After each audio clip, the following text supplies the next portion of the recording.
Okay, so we'll start recording. And is this study set 7? I guess so. All right, so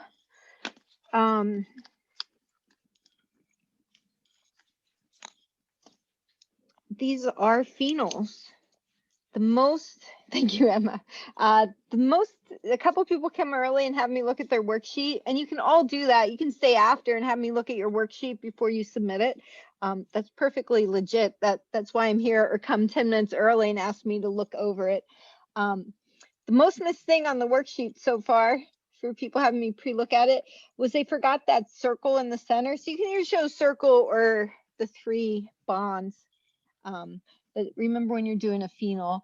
And so this here is just the propyl. So on A, we're going to say propylphenol. And then you can do it either the number, or so we can say 4-propylphenol, or we can say para.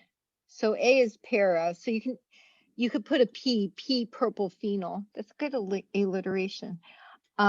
So B, I thought B came up in our notes, and I just realized it did not the other day. You're not going to run into B again unless it's like in your own research. B is actually catechol. I'm just mentioning that because that term is a common term. I don't know, maybe you called it hydroxyphenol, like orthohydroxyphenol. So you'd say O catechol. Catechol means you have 2 OHs on the benzene. So if you said O hydroxy, hydroxy is what we call an OH phenol. That also works. On C, we'll go with the para-methyl phenol. So you do name it as the phenol, not as toluene. The OH takes preference over the CH3. And then on D, we do have to number. The OH gets the 1. And then we go 2, 3, 4. So this is iso and this is chloro. So the chloro goes first, 4-chloro. 2-isopropyl. And then phenol. So multiple side groups, remember we do alphabetical order, and we do have to have numbers. We don't put a number for the phenol because the OH is at 1. And acidity is the key thing for phenols. Phenols are weak. They're very weak acids. So the question, they are probably weaker. Inorganic means the ones that don't have all the carbons. These guys are probably weaker. They're very weak, but they are acidic, which makes that the distinguishing test when we get to it, or the last question on your worksheet. That's the really good distinguishing test. The other thing, though, I want to mention about phenols is they do not oxidize. That was a question on the worksheet, and so far everybody who had me look at it said that the phenol would oxidize. They don't oxidize. So the only thing we're going to do is that acidity. So that's why I never mentioned it with them. We don't classify them as primary, secondary, tertiary like we did with alcohols, because this benzene ring changes the behavior of them. All right. So these are ethers. We're going to go, the best way for naming ethers, circle the oxygen and then you name each side of it. So A is diethyl ether. There's an ethyl on each side, so you don't want to say ethyl ether. That would be a fun tongue twister. On B, so there's my oxygen. We name each side in alphabetical order. So the left side, the isopropyl goes first. So isopropyl methyl ether.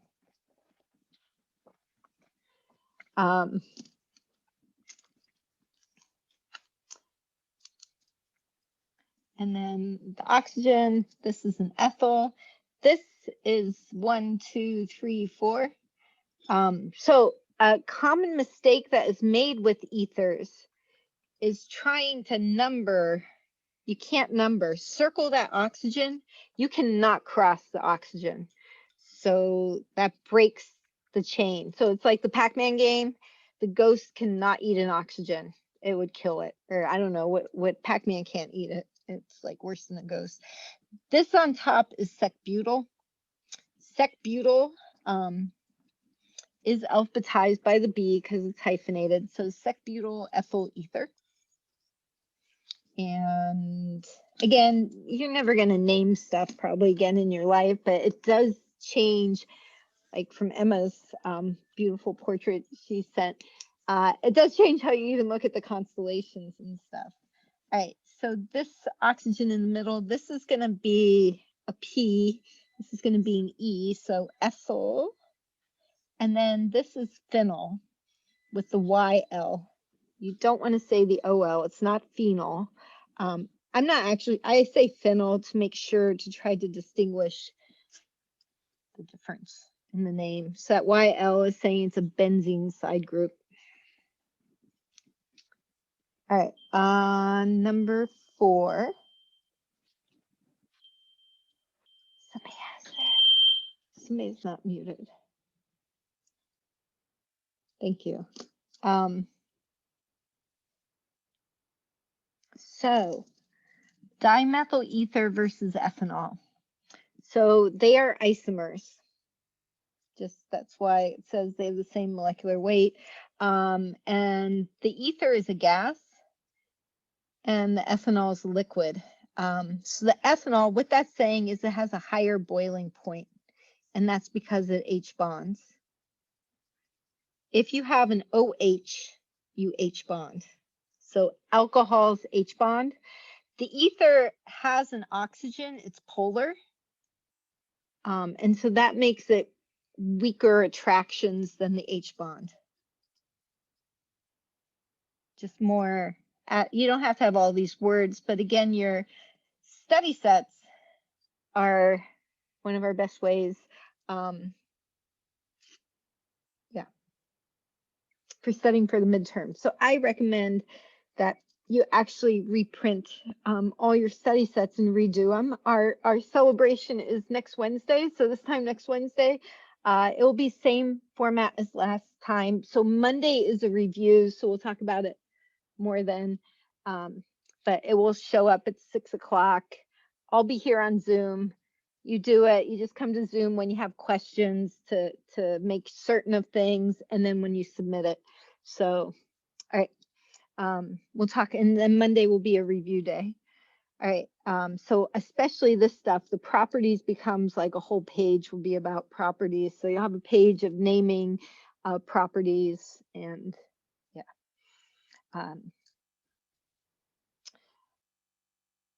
So water solubility, they are going to be similar because they are both polar. The thing with water solubility is it really has to do with the surface area. And so let's just say they're both polar. They're going to be water soluble. It's the number of carbons we're looking at. So remember with water solubility, it's not that the H bond always wins. It's you're looking for the number of carbons. And so fewer carbons is what we want. The ether is because they have a carbon on each side. They tend to often be bigger, but not necessarily. The hazards that deal with ether. So it says 2. And I do realize I only mentioned 1. That's because 1 actually is always implied. All organic molecules are combustible, which means they burn. So that's one hazard. I can actually think of 3 things that we should say. These guys, they can become, as they age, they can become explosive. And that's because they form that epoxy thing. which we talked about. The other thing that it might be alluding to is, let's put a third one, is these guys, they're in all organics are also volatile. So volatile means that they evaporate easily, and ethers, the smell, because they're so volatile, the smell can, it's why they use it to knock people out, because it's so volatile, and so it makes you woozy. I don't know what the correct chemical term for that is. All right, but that's why Curious George, if you're a Curious George fan, when he went to the hospital, he got into the ether and passes out for a short time. All right, so higher boiling point. Just be careful, are we doing boiling point or solubility? Because boiling point, you look for the H bond. H bond wins. So butanol, ether is only polar. On this one, the phenol, again, H bond. So the OH. And then on this one, there's no H bond. So if there's no H bond, then you pick the one that is polar. So just a reminder, hexane, we use a different color here. The hexane is non-polar. It's only, right? It's only carbons and hydrogens. So the ones from the first celebration, the hydrocarbons, the anes, enes, and ines, they're gonna always be at the bottom of all of our hierarchy. And again, on Monday when we do practice, and actually today in the notes, the non-polar ones are always at the bottom. And then we put the polar, and then the H bonds are on top. All right, and then we're gonna look at water solubility. So for the first one, it is, we saw this question before, it is the T-butanol. Why?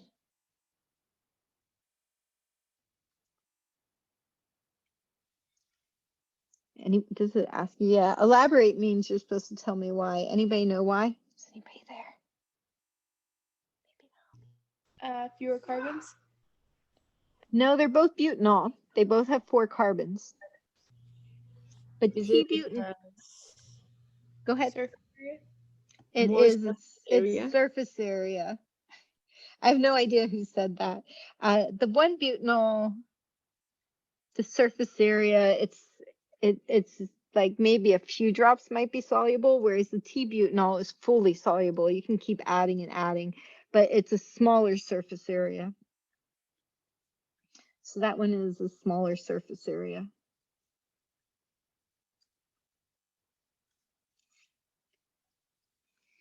If we were doing boiling point, the 1-butanol would win. This one would have the higher boiling point because it has a higher surface area, but it's lower soluble.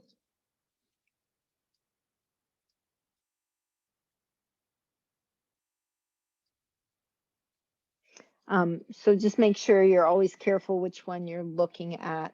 All right, on the next one, it is actually the ether. So on the previous one, several of you gave me the answer at the same time, so I don't know who it was, but anybody know why it's the ether on this one? And not that one's the H bond. So why did I pick the ether? Is it because it has fewer carbons? It is fewer carbons. I don't know who said that. Sammy. Okay, that was gonna be my guess. Like I told you, you all have like angelic voices, so I'll put Sammy up on the board today.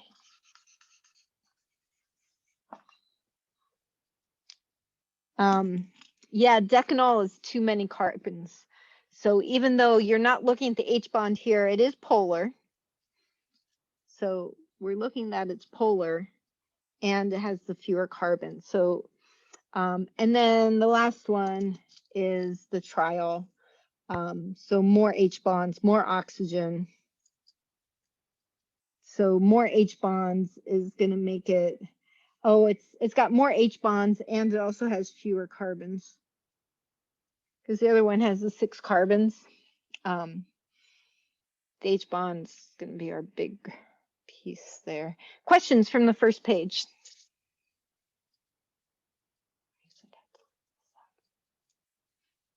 All right, let's move on.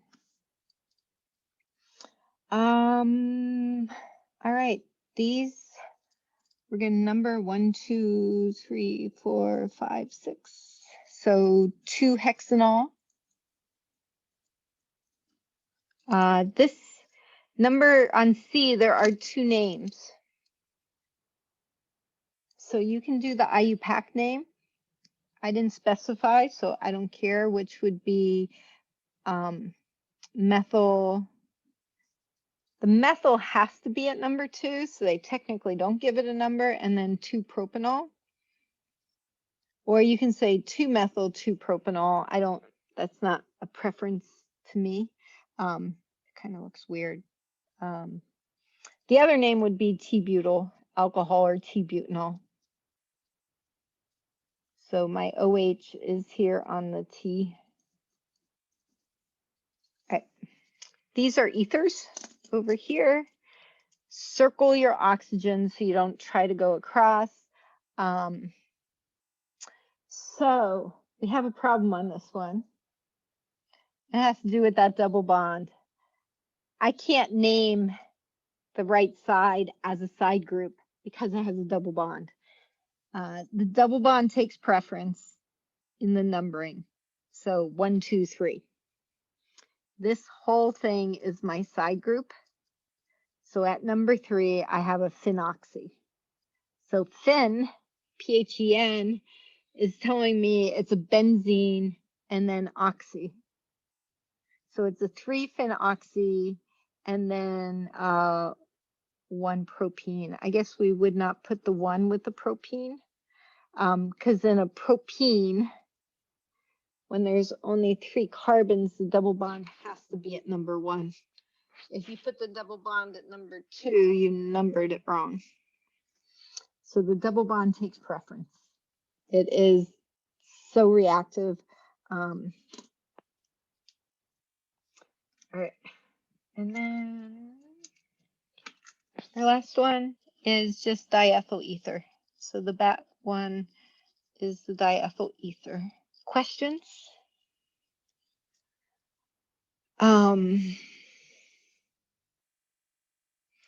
This thing where we say 3-phenoxypropene, that's the IUPAC way of naming the ethers.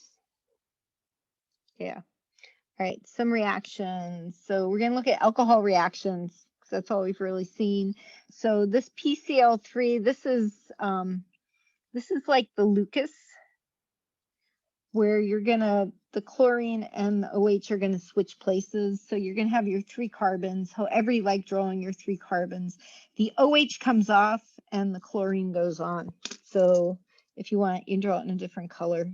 And then usually we'd get H2O when the OH comes off, but it's a way of switching it on there. This is a different color, dehydration. So with the H2SO4 is dehydrate. So yeah, we don't have quizzes anymore. Isn't that great? Look at that. You guys are so spoiled. So we put a star here, put our methyl there, and double bond goes this way. Sorry, so it's a double bond. You tell that? Maybe. The other choice is the double bond can go the other way. And so this is our major. On the dehydration, you do show both of them. You don't have to show the water, but you can. But the major is going to always move towards where there's more stuff happening. So there's more side groups happening. All right, our next one is oxidation. So anything other than H2SO4 is an oxidizing agent. And so you're going to have 4 carbons. A carbon, that's where my oxygen was. So my oxygen is still there. It's just now a double bonded oxygen. And so you're losing hydrogens. That's what oxidize means. It does combine with an oxygen to make H2O. If you said plus H2, I'm not going to mark it wrong. And then D is one I mentioned. If you dehydrate it, it's your homework. So this is what we're learning. This is a lower temperature. So at a lower temp, this is not a dehydration. We're going to actually make an ether. So it ends up, you end up with diethyl ether. So you get an ethyl on each side. It's like an upside down bat. So it flips on itself. It doesn't fully dehydrate. It's like a partial dehydration because of the lower temperature. And it doesn't lose all the oxygen. And so it comes back on itself. You will get water coming off because you'll lose an OH off of one and an H off of the other one, but that's what it ends up doing. At a high temperature, you lose all the water. You're hot enough to keep driving off all the water, and you get the alkene. All right, we're gonna go back to the name game. So these are thiols. Easiest thing is to just name them like so. You could say ethyl thiol. A lot of people, when it's just an ethyl, you can name them similar. I'm going to show you two ways to name them. You can name them similar to the really simple ones. Actually, all of these. You can name them like an ether, where you just say what's attached to it. It's the same with the alcohols. This is just 4 in a row, so it'd be N-butyl. I'll also give them the IUPAC names.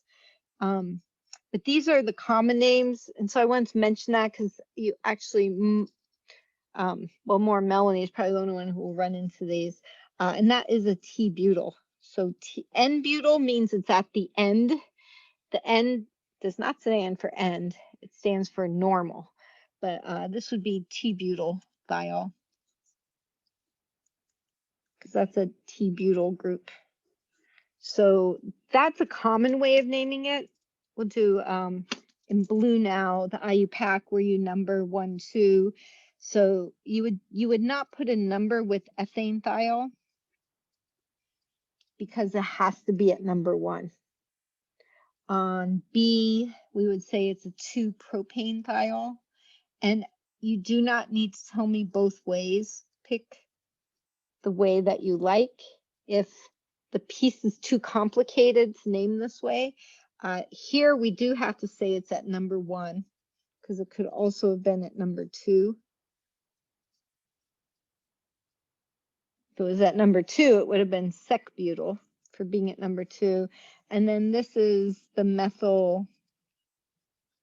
You can say 2-methyl, or technically it is just methyl. This 2 has to be there, propane thiol.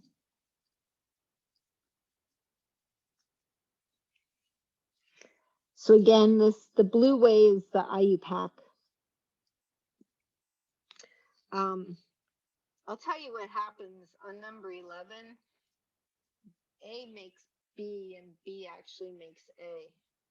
So an oxidizing agent means that you're going to lose the hydrogens. And the hydrogen you lose, so you lose the sulfur. You lose that hydrogen, but you don't double bond to a sulfur. So they end up going, it's kind of like when we made the ether there. Well, not quite, actually. The sulfur's still there. The 2 sulfurs go together. And then on the other side, it just mirrors itself. And so this is a disulfide. And then the reducing agent means that you're going to gain. So reduction, the yogurt, you're going to gain hydrogens. So that's what reducing. And so you're going to gain hydrogens between the sulfurs. So you'll have CH3. The carbons are not affected. And so we gain that hydrogen. And on the other side, we gain a hydrogen on the sulfur also. But really, A becomes B and B becomes A. You could have also done it with zigzags. They're just ethyl groups.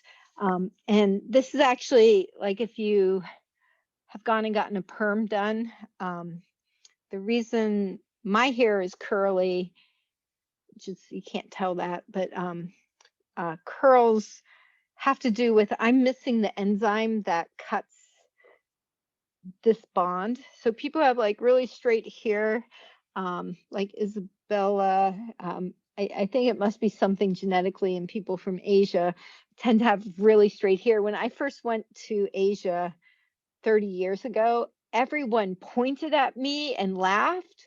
And Pimba was like really embarrassed because my hair was curly and they'd never seen somebody with curly hair. And it was really funny. And then when I went back like 20 years later, uh, it was like the fashion to have curly hair. But anyway, so they have the enzyme. And so that disulfide bond keeps being broken. And so the hair ends up straight. Mine just curls and it stays like that. And so when somebody goes to get a permanent done, a perm, that's what they're doing, is they're oxidizing and reducing the hair to try to make these bonds happen. And then it disappears over time because they naturally have a way to break that apart. All right.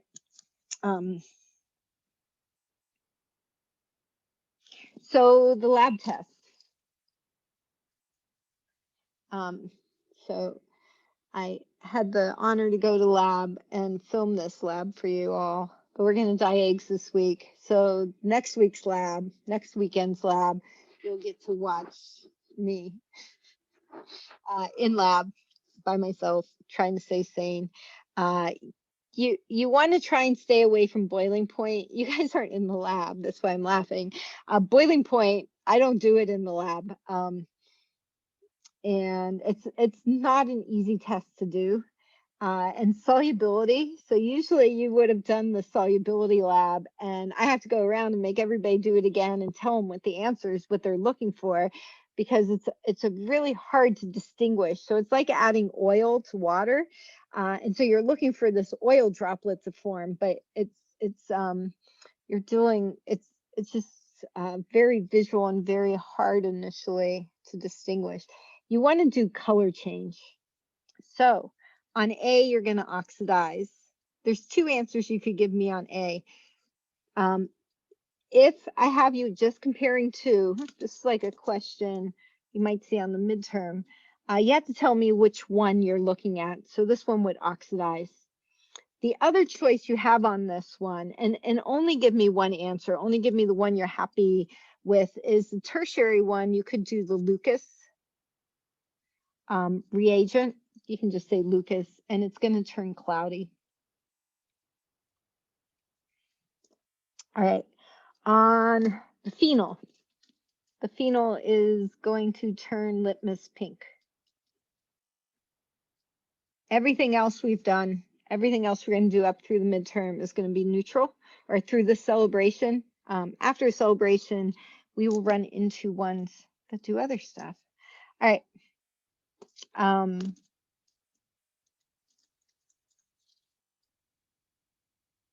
So the ethers don't do anything. So you're trying to figure out what the other one's going to do.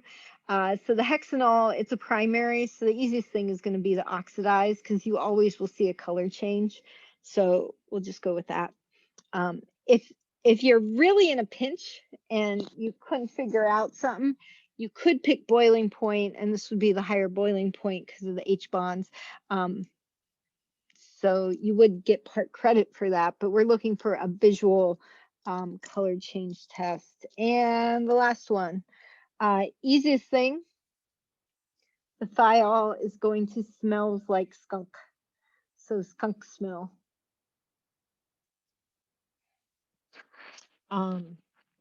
Always the easiest thing, because then you don't have a lot of cleanup. So that's the thing you guys don't get to see, why it takes me 3 hours to make a 20-minute video, because I'm spending an hour cleaning test tubes, or I do the reaction and somebody left me dirty test tubes, and then having to clean everything up and deal with all the smells and stuff. It's all the pleasant things, you guys. I'm actually really bummed, because usually the lab ends up being really fun, and this class ends up, everybody gets to know each other, and yeah, and it's because of the lab and that time in the lab. I do want to mention something on this one. You do not want to oxidize, both oxidize. So oxidation would not work. And Lucas is not really a good choice either, because the alcohol it's a primary alcohol, and Lucas takes a long time, like hours. And so you're not going to sit there for hours hoping that the reaction happens. You're just going to smell it and say, well, that's the thiol is very distinct. Any questions from the study set? All right, I'm going to stop and